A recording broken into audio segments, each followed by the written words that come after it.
JustinLaBoy, the worst thing to ever happen to social media.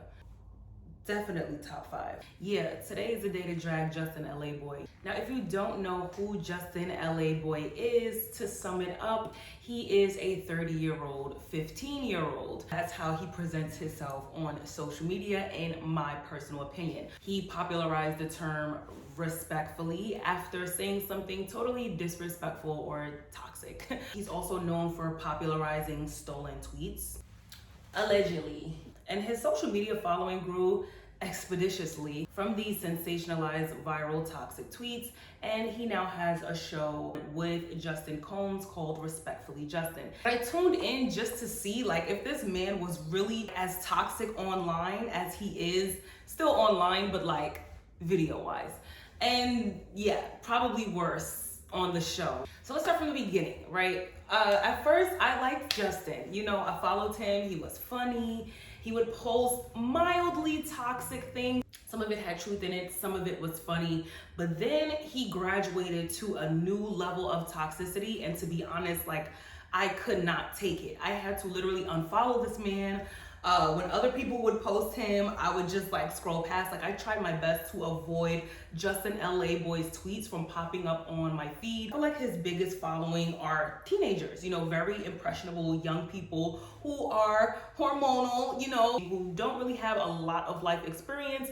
But he's a shock jock, he sensationalizes toxicity, and it attracts people, right? It makes people laugh. It makes people want to repost and reshare. He graduated to a new level of dick riding and toxicity, and I just can't take it. Okay, so it first started for me with Justin when he began to drag Pisces, and not thoroughly researched astrology to actually condone his ain't shitness. I'm trying my best to not sound New York, and I hope y'all are following me. Now, currently, JustinLaBoy, he does attack different zodiac signs and different stereotypes associated with different zodiac signs. However, he heavily, I don't know if y'all really remember, he was heavily dragging Pisces, abnormally dragging Pisces. Now, I'm a Pisces, period. March 11, what happened? We out here.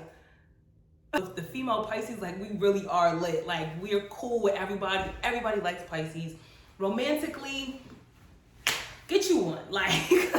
You feel me? So I was just so shocked at how hard he was throwing darts heavy every day. It wasn't even surface level stuff. It was oh my God, who hurt you, sir? Please seek therapy now. Go to your mama, go to God, go to Jesus. You need help. Even when he was bashing Pisces, I was all right, I'm still follow him, because other than the Pisces shit, he's kind of funny.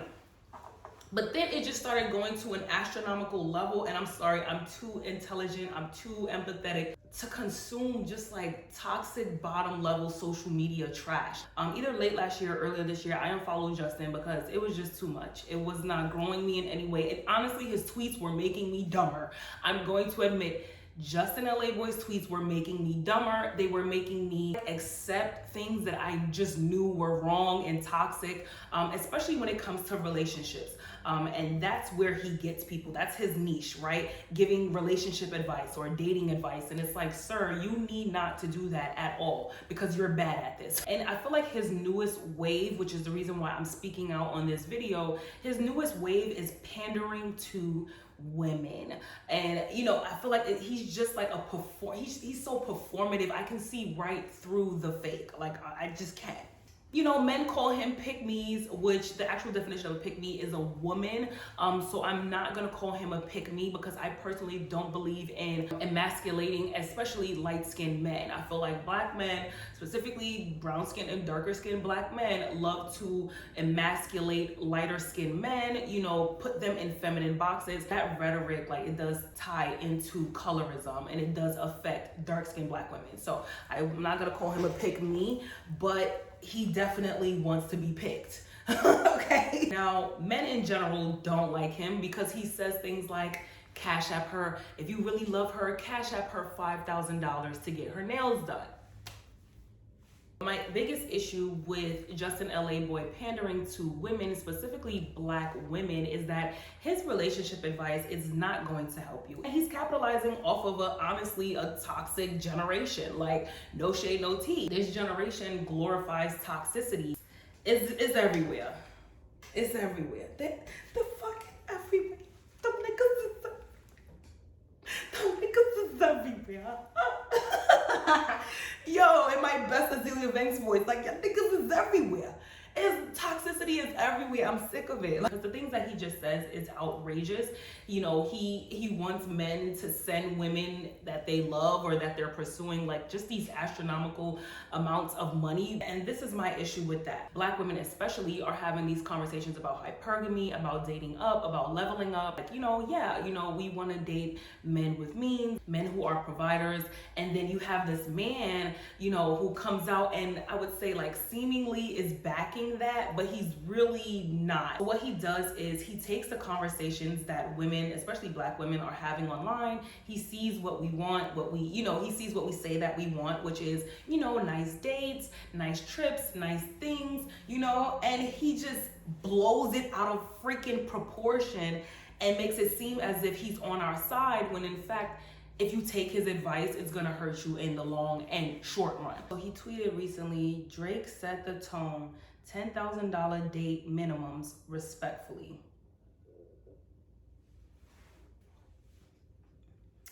Not a toxic rapper setting the tone, I'm sorry.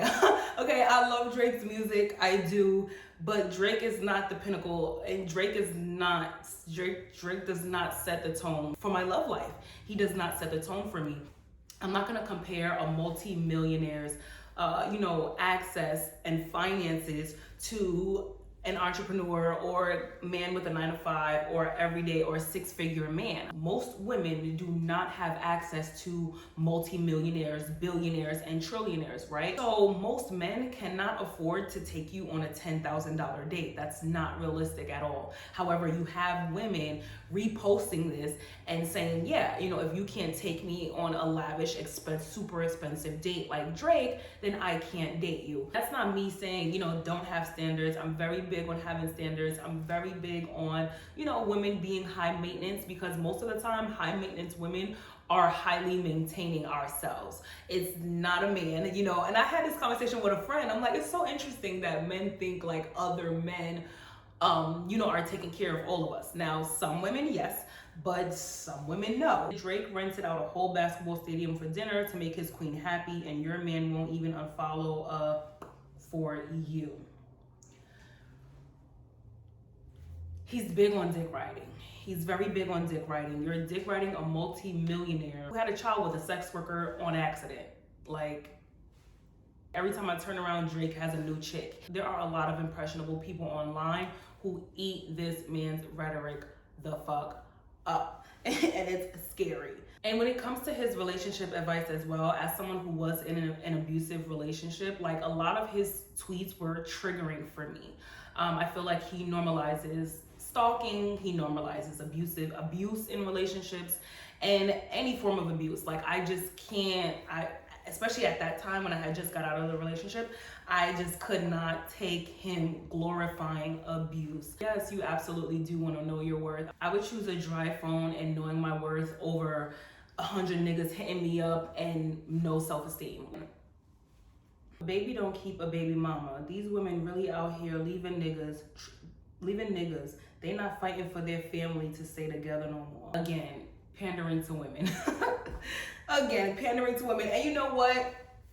Some women eat it all up because it's like, finally a man, that's talking shit about these other men, but you have to see the bigger picture. He ain't your friend. He ain't here for you either. Absolutely not. JustinLaBoy plays both sides. Knowing your worth will really have you celibate. I'm about to forget mine, respectfully. Like, sir, this is not you.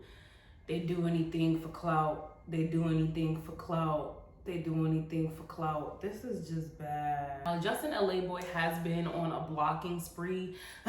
He's been blocking people and people are excited about it. Like, I've never seen this. I've never seen this before. Like, people are actually excited about being blocked by JustinLaBoy because, I mean, respectfully, he's annoying. JustinLaBoy also reminds me of all the men that were like, it's okay, wear your bonnets in public, but they will never choose women who wear bonnets in public. They'll tell you to do that, right? To get on your good side. They'll put the battery in your back. They'll say, go ahead, go wear your bonnet, go look raggedy, go wear your pajamas, you know, go find a man that's gonna give you $10,000 the first time he meets you. Go find a man that's gonna pay all your bills immediately. They're putting these batteries in your bags for you to go out and fail. You're gonna go out and you're gonna fail. And there's gonna be no one to blame but yourself. So I was talking to a friend of mine who is a high value man, and he was giving me an example of a time he was in the club. He's like, yo, Lo, like I met this girl in a club. She was gorgeous, a queen, beautiful black woman. So we exchanged numbers, and by the end of the night, she's like, hey, I wanna ask for a favor. So he goes, what's up? What's going on? Can you give me money for my phone bill? I'm kind of backed up on my bills. They're gonna turn my phone off in a few days if I don't pay my phone bill. And that was the end of that. She said, well, if you can't help me with my bills, then just go ahead and delete my number. And I said,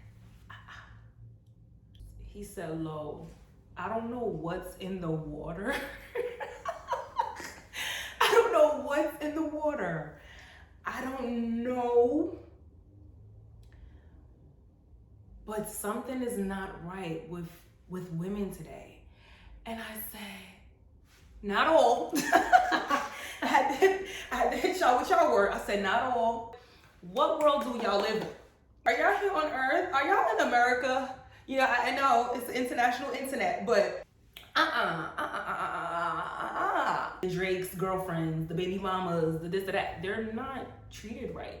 And if they actually sat down and told you the shit that they go through to get the accolades that we give them, you wouldn't want their life. You wouldn't want to switch places with them. It starts with Instagram and it becomes a societal norm. You'll start bumping into people and they'll be spewing JustinLaBoy's rhetoric. It happens. But let me know what you think down in the comment section. Be sure to like, comment, and subscribe. Follow me on all social media platforms. I'm lit everywhere. And I'll see you at the next one. Jada's Luxury Beauty Supply Store provides a variety of popular hair care products, hair accessories, hair coloring, skincare, and Black-owned beauty products. Located at 488 Hempstead Turnpike, Elmont, New York, Jada's Luxury Beauty Supply Store provides products for natural and relaxed hair. I know many of us are so used to shopping at non-Black beauty supply stores, but I really recommend giving Jada's Luxury Beauty Supply Store a chance. It's nothing like having a Black woman who understands Black hair and Black women's needs supplying the products that we use on an everyday basis. And the reviews speak for themselves, honey, okay? Jada provides top-notch customer service inside and outside of her store. So if you're not in the New York area, don't worry. You can head over to jadasluxurybeautysupply.com and follow them on Instagram at Jada's Luxury Beauty Supply. If you have any questions, her DMs are open, so she's available and ready to assist.